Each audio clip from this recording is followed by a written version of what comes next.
Сәлеметсіздер ме? Сізді өз арнамда көргеніме қуаныштымын. Көптеген адамдар үшін мандариннің иісі бұл мерекенің, сиқырдың және балалық шақтың ностальгиясының иісі. Шырынды апельсин жемістері жаңа жылдық көңіл күйді безендірілген шыршадан гөрі жақсы сезінуге көмектеседі. Мандарин ағашы биіктігі 8 метрге жететін мәңгі жасыл өсімдік. Мандарин жемістері кем дегенде 6 ай піседі. Бір ағаш маусымда шамамен 600 мандарин әкелуі мүмкін. Мандариндер оңтүстік шығыс Азиядан шыққан. 1178 жылы жазылған Қытай құжаттарының бірінде мандариннің 27 түрі сипатталған. Жемістердің құны жоғары болғаны соншалықты қытайлықтарға ғана қолжетімді болған. Қытайлықтардың керемет дәстүрі бар, жаңа жылға қонаққа барғанда өздерімен бірге 2 мандарин алып барып, кетерде сол үйден басқа 2 мандарин алып кеткен. Қазіргі мандариндердің негізгі экспорттаушылары Корея, Алжир, Марокко, Қытай және Бразилия. Мандариндерде калий, магний, кальций, В1, В2 дәрумендері, Д дәрумені және бета-каротин көп. Дәстүрлі медицина мандарин демікпені кешенді емдеуге көмектеседі деп санайды. Мандарин қабығында ішіне қарағанда қоректік заттар көп деп айтылады. Мандарин талшықтың, көмірсулардың, судың көзі. Құрамындағы талшықтар организм үшін құнды, ол ас қорытуға көмектеседі.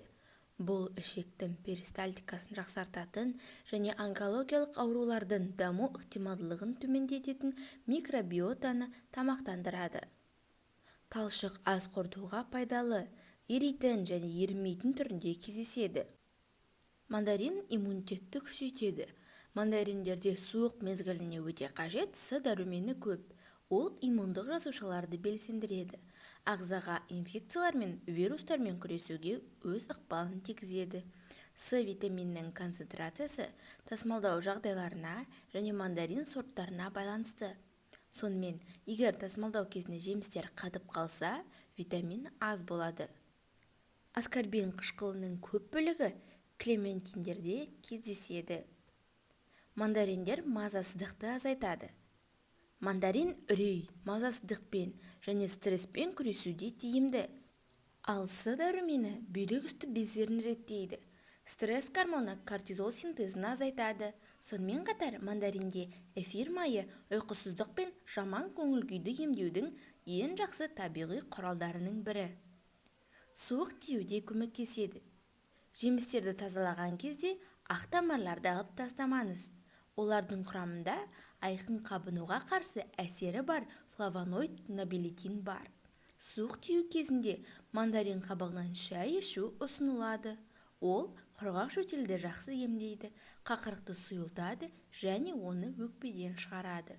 Аскорбин қышқылы жоғары температурада дегидратацияның алдын алуға көмектеседі. Ал мандарин майы бактериялар мен саңыраулақтардың көбеюіне жол бермейді. Мандариндер метаболизмді тездетеді. Дегенмен мандариндерде қант өте көп. Құрамындағы калий мен кальций метаболизмді жақсартады, ал талшық қанықтылық сезімін тудырады және аштықты ұзақ уақыт қанағаттандырады. Уэйк Форест университетінің американдық зерттеушілері күнделікті рационға 10 грамм еритін талшық қоссаңыз, іш майындағы май шөгінділерінен арылуға және семіздік қаупін 3,7%-ға азайтуға болады деген. Сондықтан калориясы төмен, салмақ жоғалтуға мандаринді пайдалансаңыз болады деп кеңес еткен. Мандарин бүйректі тастардан қорғайды. Бүйрек тастарының пайда болу қаупін азайту үшін мандариндерді жиі жеуге болады. Неапольдегі Фредерик II университетінің ғалымдары цитрусқа бай рацион зәрдегі цитрат деңгейін жоғарылататындығын анықтады. Бұл заттар кальций тұздарының кристалдануын және тұндырылуын тежейді. Олар қатты шөгінділерге, кальцинаттарға айналады. Бүйрек тастарының көпшілігі зәрдегі цитраттардың төмен деңгейіне байланысты пайда болады дейді зерттеушілер. Қатерлі ісіктің даму қаупін азайтады. Цитрус құрамындағы флавоноидтар қабынуды жеңілдетіп қана қоймайды. Олар денені бос радикалдардың теңгерімсіздігінен және тіндердің зақымдалуына, қатерлі ісік ауруларының пайда болуына әкелетін тотығу стрессінен қорғайды. Сонымен қатар бұл антиоксиданттар рак клеткаларының өсуін тежей алады. Мандариндер жүрек бұлшықетін күшейтеді. Мандаринде жаман холестерин деңгейін төмендететін алкалоид синафрин бар.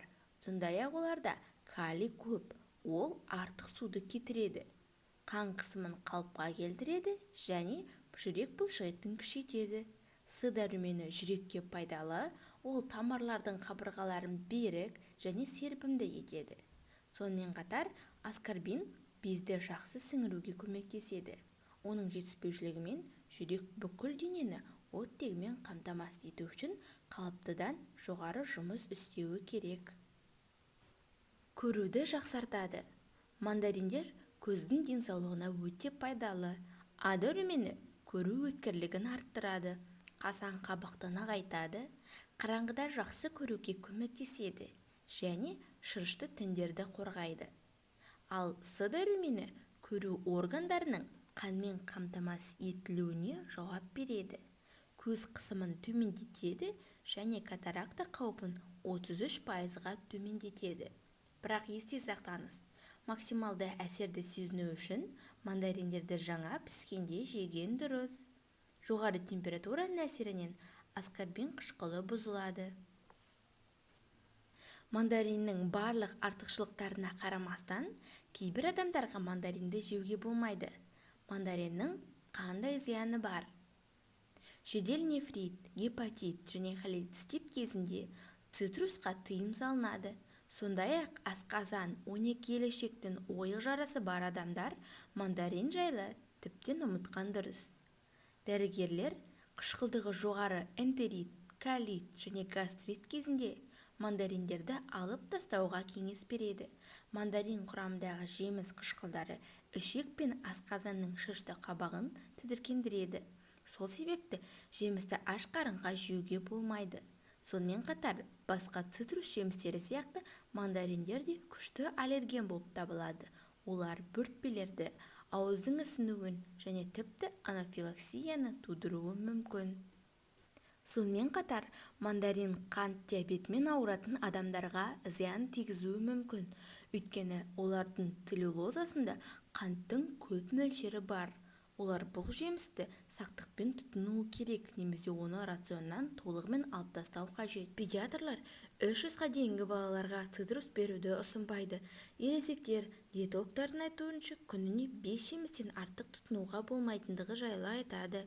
Бұл жағдайда оларды әр қолданғаннан кейін аузы сумен шаю керек. Егер сіз мандарин жеуге бола ма деп күмәндансаңыз, өз дәрігеріңізбен кеңесіңіз.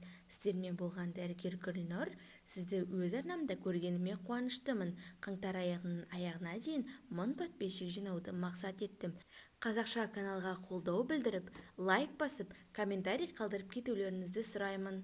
Қош сау болыңыздар, денсаулықтарыңыз мықты болсын.